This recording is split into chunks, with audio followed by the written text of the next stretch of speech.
profusely elated to take an opportunity to introduce our chief guest today, Dr. Rajesh Deshpande. He is presently working as a director, Neurology Ruby Hall Clinic and senior consultant at Jupiter Hospital. He has also authored a book called as The Dr. Gene, published by Partridge. Good morning, everyone. I will be speaking about a very debatable topic called the wrong good doctor. We should actively encourage good doctors and discourage the bad or wrong good doctors that are being propagated in society as real good doctors. What is the concept of a wrong good doctor? Let us start. Do you remember the first day of entering medical college? The pride, the joy, the confidence, the feeling of being on the top of the world, love for people, the belief in good happens to good, the desire to treat every suffering soul and save lives. But there are many question marks. Do we have the same pride? Do we have the same joy, the same confidence, the same feeling of being on the top of the world?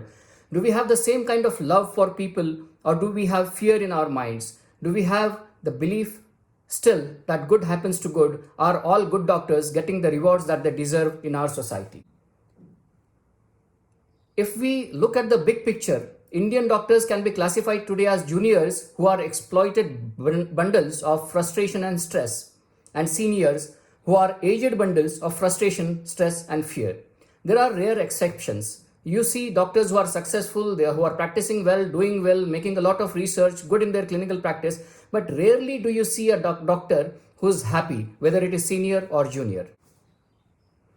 Where did things actually go wrong? We had many great teachers in medicine. All of us have at least trained under 60 or 70 different professors of different subjects. Great teachers we had. We had the best exposure to all socioeconomic strata. We saw poorest of the poor, we saw richest of the rich. We met thousands of people, patients, relatives, and others who honed our communication skills. But we still have to listen from hypocrites in the society about how should doctors communicate.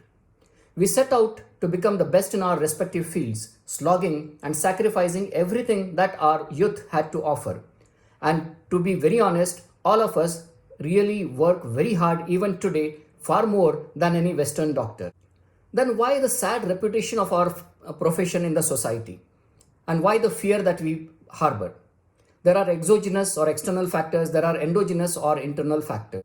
Exogenous factors are very well known to all of us. Jealousy in the society, health ignorance, dwarfism of politicians and media, and the cretinism of social mindset. I'll not speak a lot about this, but we know these terms, and this is why people are usually averse towards doctors and medical professions.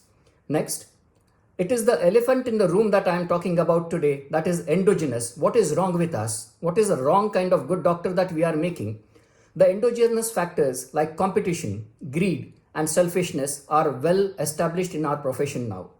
Ego, stress, and most importantly, the birth of a wrong good doctor is what we have witnessed in last 10 to 15 years. We have very good doctors amongst us, but it is the birth of this wrong good doctor. What do you mean by a wrong good doctor? A wrong good doctor is the kind of doctor that people make believe in the society that all doctors should be like him. The society does not know whether he is really medically good or not, but he appears to the illiterate and the poor and the political and the general society, the mass or the population, this wrong good doctor appears to be the real good doctor. There are many types of such wrong good doctor, and we must discourage them. Let us go through the common types of a wrong good doctor. The first wrong good doctor is Dr. Low Fees, the cheap mixopath. He is the most beloved doctor in India, and his best qualification is that he charges low or no fees. No one will question the authenticity, correctness, or outcome because he is just charging 20 or 10 rupees or 50 rupees, and there are people queuing up for him. There is strong support for such doctors across all media, social media, masses, and politicians. Some are indeed good as general practitioners, but they have this condescending approach towards others in the profession, saying that because I charge less, I am better than others. They happily trash all professional ethics with this single weapon of public sympathy because they are charging less. And they are usually grand mixopaths. They combine Ayurveda, allopathy, homeopathy, naturopathy, and pretend to the patient that I know the best of everything. The second type of wrong good doctor is Dr. Liko, the sweet talker. He replaces his medical skills with sweet talk, takes advantage of emotional vulnerability of the patient, and patronizes with unprofessional words like you are like my brother or sister or mother, etc. He hides unpleasant facts about the disease and the treatment, like if the patient's life is in danger, if the patient needs intervention or surgery, just to please the patient, just to keep talking sweet, he will not tell the dangers of the diagnosis. He will not also share the adverse effects of the treatment. Such sweet talkers also pretend that other doctors lack the special compassion that they feel for the patient. He even lies to retain the trust and liking of the patient and relatives. Such sweet talkers always dance to the patient's demands. Dr. Mimi, the people pleaser. Such a doctor is a social media sensation. They are a politician's favorite because they will arrange anything, anywhere for Sahib. They stand in long queues for various Padma awards and other awards, but they never stand up for their own profession or colleagues. They are blind to the atrocities against doctors, especially juniors. They make videos of sermons as if other doctors have never learnt it. They speak in a very saintly, godly voice. Doctors should have better communication, more compassion, treat people without taking fees, etc., etc. As if other doctors do not know this, as if our teachers have not taught us this. They are usually a confidant in power corridors, creating negative impressions about other successful doctors and hospitals as money-minded and corrupt. The next type of wrong good doctor is the best rated in city, India or world. These doctors buy out all possible means to get false ratings on social media and on Google. There are hundreds of 5-star ratings in a short practice of, they may be practicing for 3 months, but there are 1,000 reviews of 5-star good reviews because these are bot reviews. They are far more than those practicing for decades prior to them. There are floral reviews written by professional authors of how the doctor is best but charges the least. Many reviews about how other doctors looted, but this one only helped. They avail of all marketing major gimmicks and fact-hiding tactics, patient interviews, and they make a major investment in online marketing.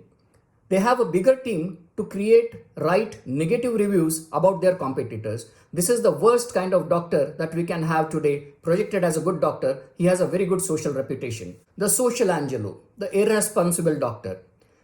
These doctors bask in the social praise for sacrificing family. They ignore family's well-being and financial requirements. They take pride in perpetually neglecting the quality of life that their family deserves, spouse, kids, and especially parents. They are blunted to the emotional requirements and sufferings of the family while pretending to be angels to their patients. They belittle their own family by saying, I am a big doctor, you must deal with me not being available for you. Another wrong good doctor is the cut paster or the aggressive hemopath. This is the blue-eyed beauty for corporate hospitals and some nursing homes because they are very aggressive in their practice. They confuse the word aggressive with advanced, meaning that anything that has to be advanced will have to be aggressive, or anything that is aggressive must be advanced. They will justify even a brain transplant for a simple viral fever, and people will go with it because paradoxically, these aggressive cut pasters are liked by many chronic PSY patients who are looking for some grand treatment. They will trash any conservative options, will always carry references in favor of intervention, surgery, and the costliest modality of treatment. Dr. Jejo, the jealous jostler.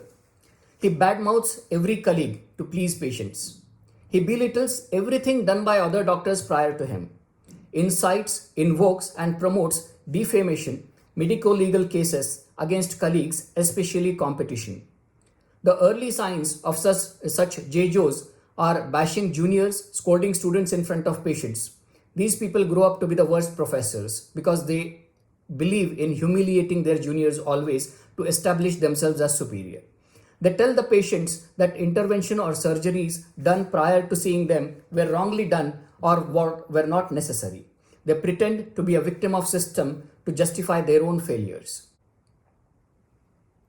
Dr. I Fake, the know-it-all faker. This is across all age groups, from residents, interns to senior professors. You tell them any diagnosis and they'll say, I have seen many. You tell them any treatment modality and they'll say that my experience is superior. They are the ones who cannot ever say, I don't know. I will read. They will always say, I know.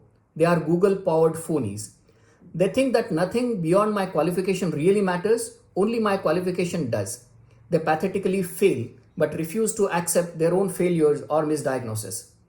But the problem is that if they are very confident, they befool most of the patients into believing that they indeed know a lot more than other doctors. Some honorable mention should be Dr. Publi, the research paper boater. He will carry research papers and references on the tip of his tongue and try and prove you wrong in anything that you say and justify whatever they want to say. They are not clinically very good, but they are more interested in telling others that they should be doing something else than what they are doing. The party man. You know the well-known ETOH diplomacy, and because of privacy reasons, I will not describe it here, but this is the kind of wrong doctor we should not promote. The gang G. Limited medical community of a particular institution, caste or religion, and keeping the references and practice between them is a very sad story happening in medical profession and must be avoided. We are not bound by institution, religion, caste or country. We are global doctors. Dr. Topi is a politically motivated decision maker whose all actions will be guided by his party superiors. But the People's Choice Award of the wrong good doctor goes to a sweet-talking, compassionate specialist available 24/7 on phone, treating with one single tablet that cures without any side effects, charging 10 to 20 rupees at the best facility corporate hospital with 5-star amenities, nursing, and above all, a guarantee of making the patient a good superman even if the patient is 85 years old. Plus, listening to the patient's medically irrelevant life story repeatedly, especially about family feuds, couple incompatibility, ingracious children, or work stress. Sorry, one more PS for the People's Choice Award, that he must allow all herbal and other pathies to go on with his own treatment. Then only the doctor can be liked by people. This is hardly any good doctor medically. The old sucking brainwash that has been unloaded upon the medical community for a long time, many decades, many generations, and our generation must break this, that doctors should work only for charity. No, it is wrong. Doctors lack compassion and communication skill. Who will teach us? Who has seen more number of patients and suffering than us? So we do not lack communication skills or compassion. We have to deal with a lot of unnecessary requirement and sacrifice. It is a chosen duty of doctors to risk life and die, which is wrong. We have decided to serve and save lives. We have not decided to risk life and die without a reason. Doctors are doomed to live only modestly as slaves to the society. No, we will not be driven by social expectations. We will decide what are the professional ethics and follow them. Doctors must only work in rural areas is a widely wrong social assumption. Rich doctors must be corrupt or guilty is again brainwash. Ethical profit sharing is crime in medicine. Poverty and illiteracy, health ignorant society is a doctor's responsibility is another old sucking brainwash that we should get away from. The worst doctors amongst us are those who are silent, those who are fearful, and those who are not united, because even the farmers, illiterates of the country can unite and get their rights. But it is us doctors who are super educated still get fearful and stay silent to fight and to defend our own rights. So what is a real good doctors? Although all of us have some traits of these wrong doctors, we should have some improvement starting with ourselves. We know from philosophers that the worst fight in life is with oneself. So all the improvement and evolution should start with self, because some traits of these wrong good doctors are amongst us also.